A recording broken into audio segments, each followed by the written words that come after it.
Right breaking చేస్తున్నాం. ఏపీలో MGU వాహనాల ఆపరేటర్ల పరిస్థితి కడుదన్నీయంగా మారింది. వాటికి ఇంకా రుణ చెల్లింపులు పూర్తి కాకపోవడంతో తీవ్ర ఇబ్బందులు పడుతున్నారు. గడప గడపకు రేషన్ సరుకులు అందించేందుకు గత వైఎస్ఆర్ కాంగ్రెస్ ప్రభుత్వం మొబైల్ డిస్పెన్సింగ్ యూనిట్ ప్రవేశపెట్టిన సంగతి తెలిసిందే. అయితే ఈ రేషన్ బియ్యం పంపిణీకి సంబంధించిన ఎంజీయూ వాహన వ్యవస్థను కూటమి సర్కార్ రద్దు చేసింది. అట్టి వాహనాలను ఆపరేటర్లకు ఇచ్చేసింది. దీంతో కాకినాడ జిల్లాలోని వాహనాల ఆపరేటర్లకు గుందిబండగా మారింది. 2020లో జిల్లాలకు 420 ఎంజీయూలను అందించారు.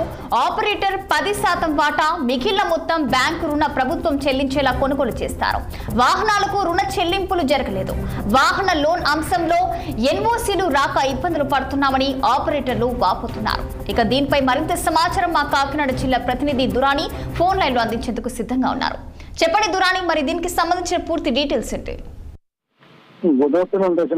గత వైఎస్ఆర్ కాంగ్రెస్ ప్రభుత్వం అయితే గడప గడపకు రేషన్ అందించాలి, ప్రజలు ఎవరు ఇంకా రేషన్ షాపులకు రానవసరం పని లేదంటూ అట్టహాసంగా ప్రారంభించిన పథకం అప్పుడే కొద్దిగా దెబ్బతిన్నప్పటికీ, అంటే వాస్తవానికి అయితే ఇంటింటికి వెళ్ళి అందించే అవకాశం ఉన్నప్పటికీ ఈ వాహనాలు ఇళ్లకు వెళ్లే అవకాశం లేకపోవడంతో సైరన్ కొడితే ఆ వాహనం దగ్గరకు ఆ వీధిలోని ప్రజలు స్థానికులు వచ్చి తీసుకునేలాగా ఏర్పాటు చేశారు.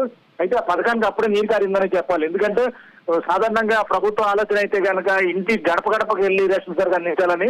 అయితే ఈ వాహనాలు ఇళ్ల దగ్గరికి వెళ్లే అవకాశం లేకపోవడంతో ప్రజలే వాటి దగ్గరకు వచ్చే అవకాశం కల్పించారు. ప్రజలైతే వీటి వల్ల కొద్దిగా ఇబ్బందులు పడ్డారని చెప్పాలి. ఎందుకంటే తెల్ల రేషన్ కార్డు ద్వారా సరుకు తీసుకోవడం కొద్దిగా నామోషిగా భావించేవారే ఎక్కువగా ఉంటారు. ఈ కార్డు ఎక్కువగా వాడతారు తప్పించి ఈ సరుకులు తీసుకోవడం మాత్రం చాలా ఇబ్బంది పడే ప్రజలు చాలా మంది మనకు కనిపిస్తూ ఉంటారు. రేషన్ షాప్ కి అయితే ఏదో సమయంలో ఎవరికి తెలియకుండా తెచ్చుకునే అవకాశం ఉండేది. ఈ ఇంటికి వచ్చి సైరన్ కొట్టడం, ఆ సమయంలోనే కేవలం ఈ ఎండియూ వాహనాలు దాని మీద సరుకులు తీసుకునే అవకాశం ఉండడంతో ప్రజలు మాత్రం చాలా ఇబ్బందులు పడ్డారు. అయితే కూటమి ప్రభుత్వం వచ్చిన తర్వాత గవర్నమెంట్ మారింది. కూటమి ప్రభుత్వం వచ్చిన తర్వాత ఈ విధానాన్ని స్వస్తి పలికి రేషన్ షాపులు మళ్లీ తెర మీద తీసుకొచ్చారు. ఈ ఎండియూ వాహనాల్లో అయితే ఎవరైతే ఆపరేటర్ గా ఆనాడు పనిచేశారో వాళ్ళతో 10% డబ్బులు కట్టించుకొని మిగిలిన 90% బ్యాంకు రుణంగా తీసుకున్నారు. అలా కాకినాడ జిల్లాలో 420 వాహనాలు కొనుగోలు చేశారు.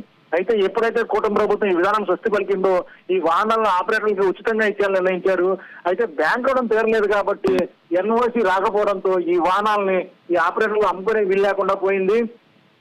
కేవలం దేని తిప్పుకోవాలో కూడా తెలియని వాహనాలు. ఎందుకంటే ఇందులో ఏదైనా సరుకు రవాణా చేయాలన్నా చాలా ఇబ్బంది పడుతూ ఉండడంతో ఈ చివరికి వీరు సొంత స్వయం ఉపాధి పథకం కింద వీటిని వాడుకునేందుకు నిర్ణయించుకున్నారు. చాలా మంది వీటిని కొబ్బరి బొండాలు అమ్ముకోవడం లేదా ఉల్లిపాయలు ఇతరాతర అంటే చిన్న చిన్న సరుకులు అమ్ముకునేందుకు స్టాల్స్ లో ఏర్పాటు చేసుకున్నారు. అయితే వీటికి ఖర్చు తడిసి మోపడవుతుండడం, మనిషి అక్కడ ఉండడంతో పాటు ఈ వాహనాలకు వచ్చి ప్రజలు ఆదరించకపోవడంతో మాత్రం నిజంగా ఈ ఎవరైతే ఉన్నారో వాళ్ళు గుదిబండగా మారింది. అయితే వాళ్ళు చెప్పడం ఏంటంటే ఎన్ఓసీలు ఇస్తే కనీసం వాహనాలను అమ్ముకునైనా తాము చేసుకుంటామని. అయితే ఎన్ఓసీ వచ్చే అవకాశం లేదు.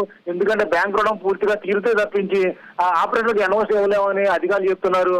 ఇటువంటి క్రమంలో అయితే కనుక ఎక్కడ చూసినా అంటే కాకినాడ జిల్లాలో సుమారు 420 మంది ఆపరేటర్లు ఈ వాహనాలు ఏం చేయాలో ఒక మూల పెడితే తుప్పు పట్టి పాడైపోతాయి, ఎందుకు పని చేయవు, అమ్ముకుందామంటే వీటికి అమ్ముకునే అవకాశం లేదు. అలాగని స్వయం ఉపాధి కోసం వెళ్ళిన పువ్వులు అమ్మిన చోట కట్టెలు అమ్మిన పరిస్థితి విధంగా తయారైంది. వీళ్ళు మాత్రం చాలా ఇబ్బందులు పడుతున్నామని ప్రభుత్వం ఏదో విధంగా తమకు ఎన్ఓసి ఇస్తే ఆ గుది మండలు తాము వదిలించుకుంటామని ఆశాభావం వ్యక్తం చేస్తున్నారు. అధికారులు అయితే అందుకు వీల్లేదంటున్నారు. ఎండియూ అన్నది మొబైల్ డిస్పెన్సరీ యూనిట్ గా చాలా మన్నలు పొందింది. అయితే ఇప్పుడు మాత్రం తీరా చూసేసరికి ఎందుకు పనికిరాని వాహనంగా మిగిలిపోవడంతో చాలా మంది ఈ పరిస్థితి మీద మాత్రం జాలి పడుతున్నారు. రచన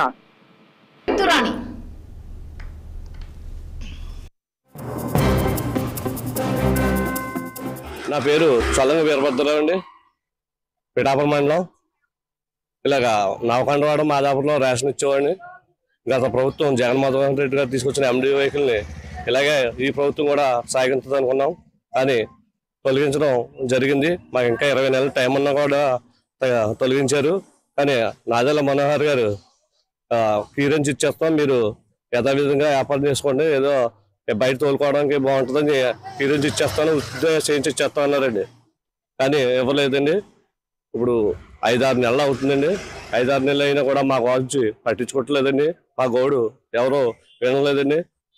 దయచేసి మాకు గవర్నమెంట్ వారు మాకు క్లియరెన్స్ ఇవ్వాల్సిందిగా కోరుతున్నామండి. మాకు బతకడానికి జీవనోపాధి లేక ఇలాగా కొబ్బరి బొండాల వ్యాపారం పెట్టుకోవాల్సి వచ్చిందండి.